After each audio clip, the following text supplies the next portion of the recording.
Michael Niccum is a single dad doing it on his own when a knock at his door changed everything. It's like you're guilty until you're proven innocent. Niccum was arrested for check deception. He was booked and processed before posting bond.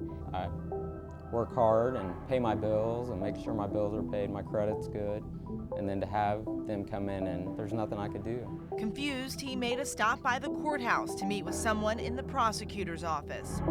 And as soon as he opened the file and I saw the check right there, I'm like, that's not me. The investigator immediately recognized the check didn't belong to this Michael Niccum. It belonged to another Michael Niccum with a different middle name. Got to go by what we get here. The sheriff's office delivers the warrants and brings people in. It's here at the courthouse in the prosecutor's office that they are actually written. The standard procedure, each warrant is supposed to have a person's social security number, date of birth, name with middle initial and address. Before someone is taken in, all the information has to match up. How could this happen? I asked to speak to the prosecutor, and he never came out to talk to me. So we went to the courthouse to get answers. Prosecutor Anthony Summer blames the sheriff's office for changing the address, but admits his office put the wrong Michael Niccum social security number, date of birth, and middle initial on the warrant, information that does not match the fraudulent check. Mr. Summer can't explain how that information got on the warrant and stands by the fact that the procedural checks work. He refused to talk to us on camera.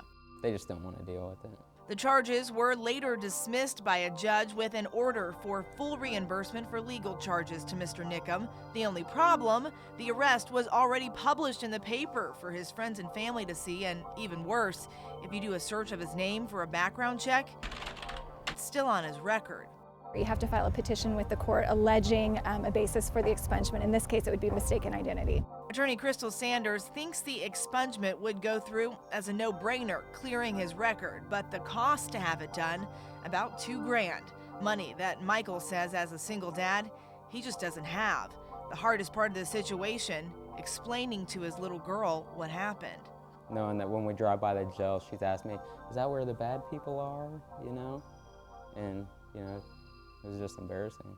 A situation he says he still can't shake. Couldn't sleep. I kept waking up in the middle of the night, you know, wondering, you know, they could just come and arrest me anytime for something that I have no clue.